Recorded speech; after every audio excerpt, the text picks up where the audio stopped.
Throughout history, humanity has been shaped by a single persistent question. Should the individual come first, or should the collective? This question is not new. It stretches back thousands of years, echoing through every era, every civilization. Ancient tribes demanded loyalty to the group because survival depended on unity. Yet, even then, there were always the few who stood apart, visionaries, rebels, thinkers who dared to act differently. From the philosophers of ancient Greece, who argued over the rights of the citizen versus the demands of the state, to the Renaissance artists who broke free from the strict confines of tradition to create works that defined human creativity, to the revolutions of the Enlightenment, where the idea of individual liberty stood against the power of kings. Every era has wrestled with this same dilemma.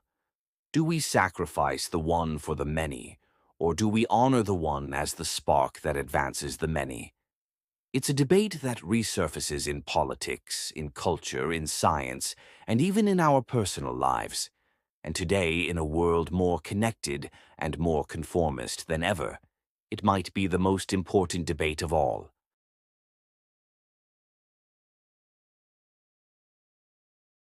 The confusion often begins here. In recent years, individualism has been hijacked by narcissism, warped into something shallow and selfish. Scroll through social media, and you'll see endless content pushing me-first culture. The idea that success means the world must revolve around you. The myth that individualism is just about being louder, flashier, and demanding constant validation. But this is not individualism. It's narcissism wearing a stolen mask. And because of this hijacking, individualism often gets painted as dangerous, arrogant, or antisocial. Opponents call it corrosive to community. Detractors brand it a threat to unity. Skeptics insist it leads to isolation and arrogance. The reality is the opposite. True individualism isn't about entitlement, it's about responsibility. It means owning your choices, building your own world, and refusing to outsource your identity to society's approval. Narcissism says, "I matter more than everyone." Individualism says, "I will take ownership of myself, so I don't burden the world."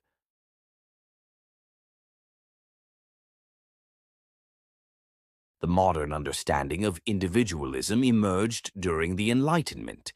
Philosophers like John Locke and John Stuart Mill argued that personal liberty was essential for human progress. But detractors have long argued that individualism weakens community bonds, fosters selfishness, and undermines collective responsibility. This pushback is valid, but only when the concept is misapplied. In its true form, individualism doesn't destroy community, it strengthens it. A society of capable, self-reliant individuals can choose to work together from a place of mutual respect rather than obligation or dependence. And this principle isn't just human, it's found in nature. In bee colonies, most worker bees perform a waggle dance to communicate where food can be found. But a small number of bees refuse to follow the standard dance. Instead, they leave the hive entirely and search independently for new food sources. At first glance, these nonconformist bees appear to be breaking the rules. But in reality, they are crucial to the colony's survival because they discover entirely new sources of nourishment that the group would never have found otherwise. In the same way, nonconformist individuals, those who literally dance to the beat of their own drum, often become the ones who find new ideas, solutions, and opportunities that benefit everyone.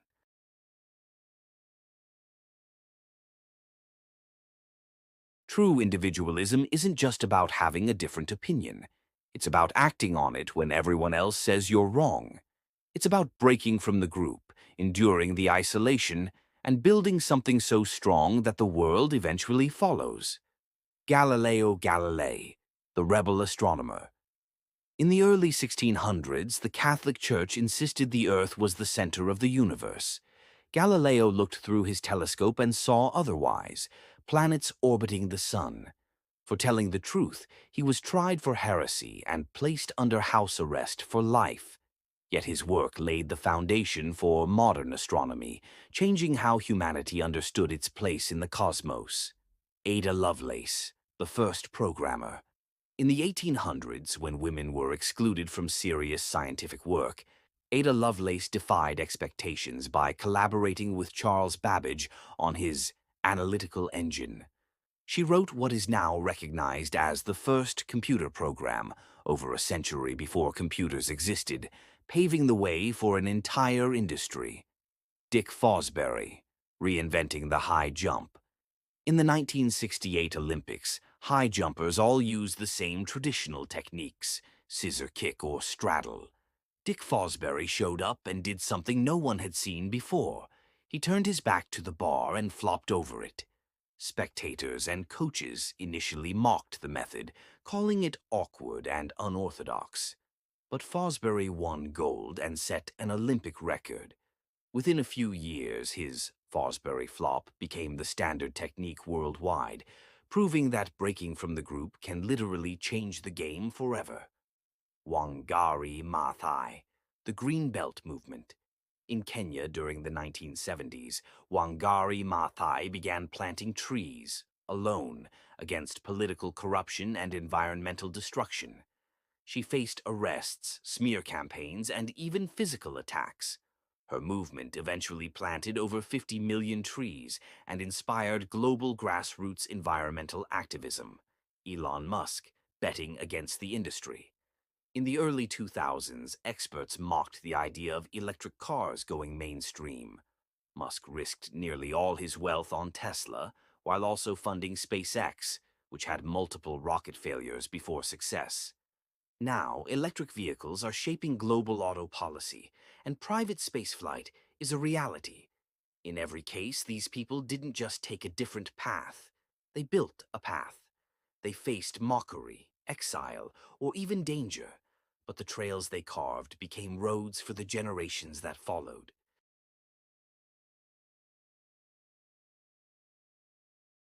From these examples, three core elements of healthy individualism emerge.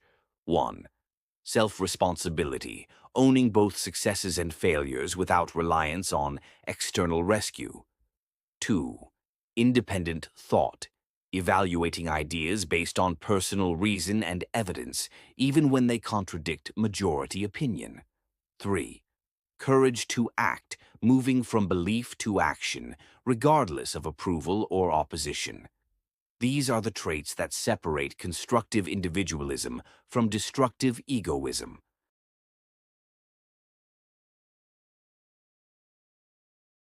The truth is, many of the accusations against individualists come from the collective itself, because when someone refuses to follow the crowd, it challenges the authority, comfort, and habits of that crowd. It's easier for the group to dismiss a trailblazer as selfish or dangerous than to confront the fact that they might be right. Every major leap forward, scientific, social, cultural, has come from people willing to defy the majority. Without them, societies stagnate. With them, societies evolve. That's why true individualists are not villains. They are the guardians of progress, the safety valves against groupthink, and the spark that ignites transformation.